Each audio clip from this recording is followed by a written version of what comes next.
En el caso de Ernesto Zedillo, pues la deuda que ha dejado por el rescate de los bancos, el FOBAPROA. El gobierno tenía en promedio que salvaguardar 1,000 pesos por mexicano. ¿Cómo es que por salvaguardar 1,000 pesos acabamos debiendo 6,500? Pues no me ayudes, compadre. ¿Dónde quedaron los otros 5,500?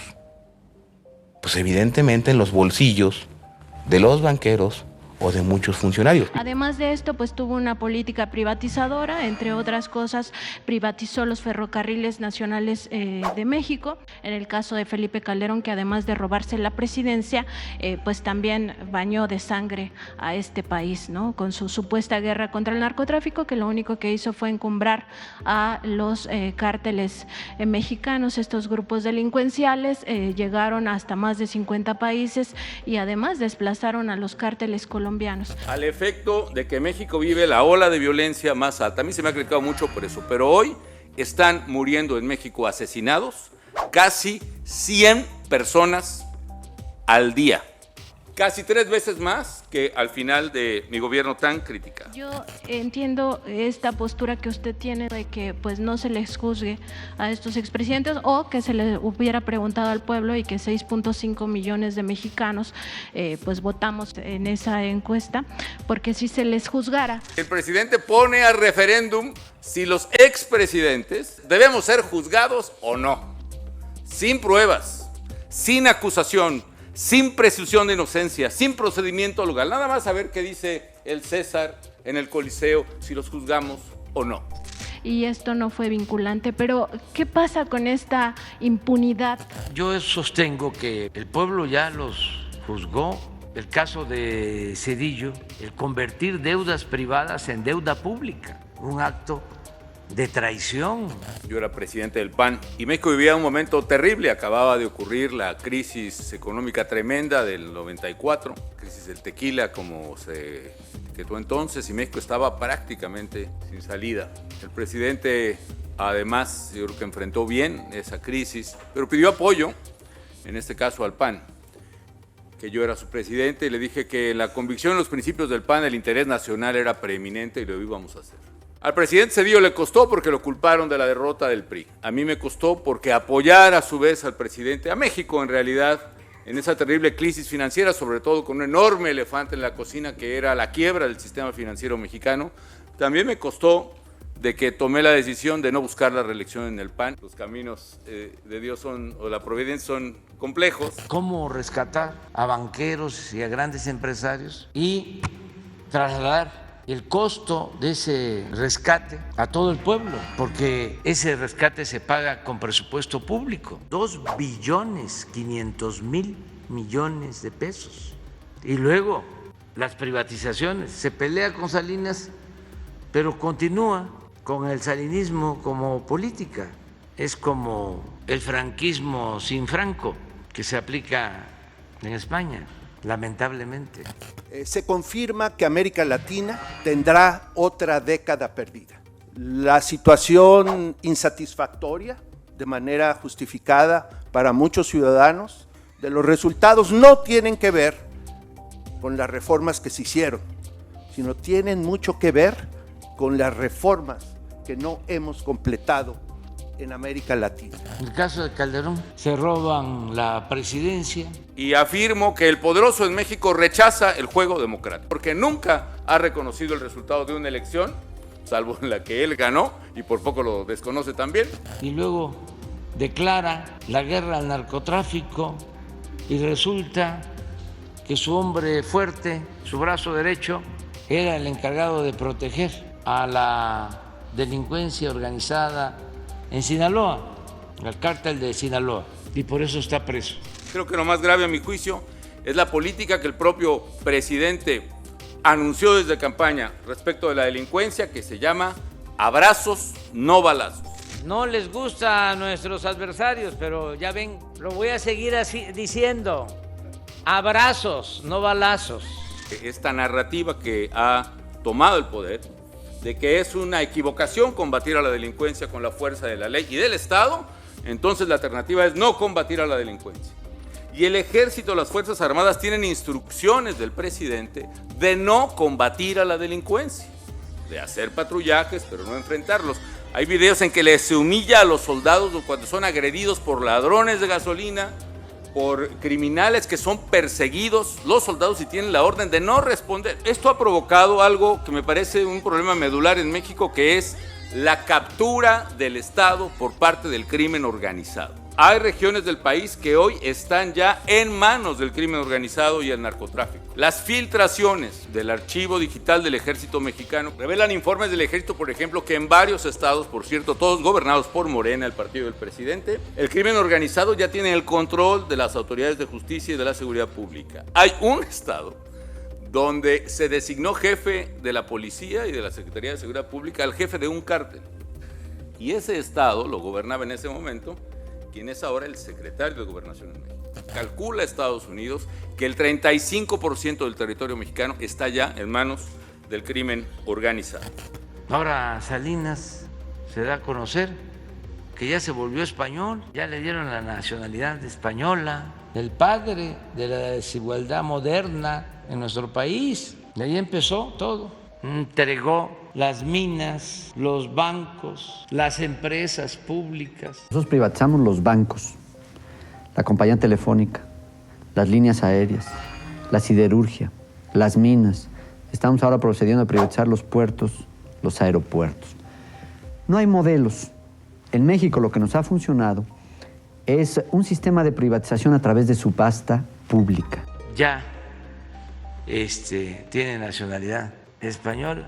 Calderón, ¿cómo es que después de la presidencia se va a trabajar como consejero a Iberdrola? ¿Saben cuántas veces me han mencionado?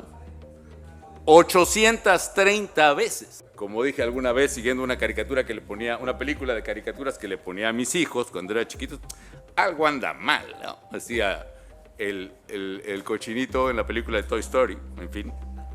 Hay una cosa ahí que está mal, en fin.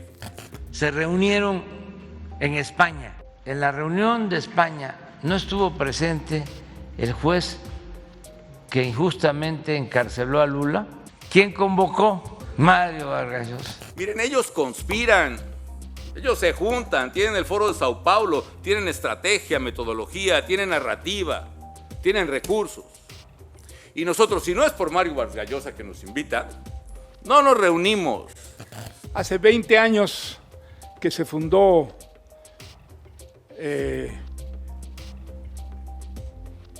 la Fundación Internacional para la Libertad. ¿Cuántas cosas han pasado desde entonces? Resumiendo mucho, me gustaría decirles que el grupo empresario que forma parte de la Fundación Internacional para la Libertad está funcionando muy bien y creo que América Latina está toda representada en esta institución. Se hace el encuentro en vísperas de las elecciones en Brasil. ¿Y qué pasó ayer en Brasil? Ganó Lula. Vargas Llosa parece que todo lo que toca lo sala. ¿Ustedes creen que esto fue así espontáneo? Se da antes de la elección de Brasil.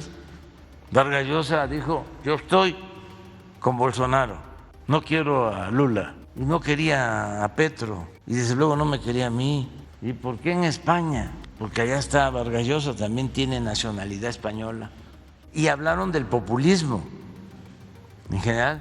Lo que estamos viendo pues son muchos gobiernos donde los liderazgos han surgido como en los populismos clásicos, prometiendo que el maná caerá del cielo, fórmulas mágicas para resolver nuestros problemas y culpar siempre a los otros, y nunca se reconoce pues la responsabilidad propia para enfrentar y resolver esos problemas. Y esa es la historia del populismo. Imagínense a Aznar. Yo quiero decir que estoy muy encantado de estar aquí con muy buenos amigos, como son el expresidente Ernesto Zedillo, con quien tuve la oportunidad de de compartir tiempos de gobierno, y con el presidente Felipe Calderón, pues con el cual no compartí tiempos de gobierno, pero he compartido muchas cosas antes y después de los gobiernos y lo seguimos haciendo, ¿no? Un robadero de carteras, pero en alta. Ya quita eso ya. Es una democracia que está a punto de caer. Y a punto de caer me refiero quizá en un mes más. Ahora, por eso digo que el mes próximo puede caer la democracia. Tiene una reforma que pretende desaparecer al INE, a la autoridad electoral que creamos con el presidente Zedillo, y poner en su lugar autoridades que van a ser electas popularmente, es decir, las huestes del partido del presidente decidiendo la suerte de las elecciones. Ministros de la Corte que se han opuesto a criterios del presidente, que son obligados a renunciar con chantajes que incluye la congelación de sus propias cuentas bancarias y las de su familia. Diputados y senadores obligados a votar con presiones, extorsiones verdaderas a favor del presidente. El principal candidato opositor a López Obrador, independientemente de mis discrepancias con él, está perseguido y protegido en Estados Unidos por acusaciones absurdas. Ejemplos de periodistas que han sido sacados de los medios de comunicación donde participaban: Carlos Loret, que era el áncor estrella de Televisa, o que sacado de Televisa. Este viernes dejaré de trabajar en Noticieros Televisa. Sé que es una decisión difícil, tanto para la empresa como para mí, y por eso agradezco mucho el apoyo y la libertad que tuve durante 18 años para construir y dirigir los espacios noticiosos que encabecé. El periodista, desde la presidencia, ha sido atacado de manera tal que, contra la ley, violando los datos fiscales que son reservados, el presidente mismo publica su ingreso, la casa donde vive y el valor de la casa donde vive. Me llamó la atención porque la factura dice Talentos Televisa. O sea que en la radio le pagan estos 9.2 más 8.8, 8.5. Y lo que necesitamos hacer es participación ciudadana masiva en México y en América Latina, que es la gran ausencia.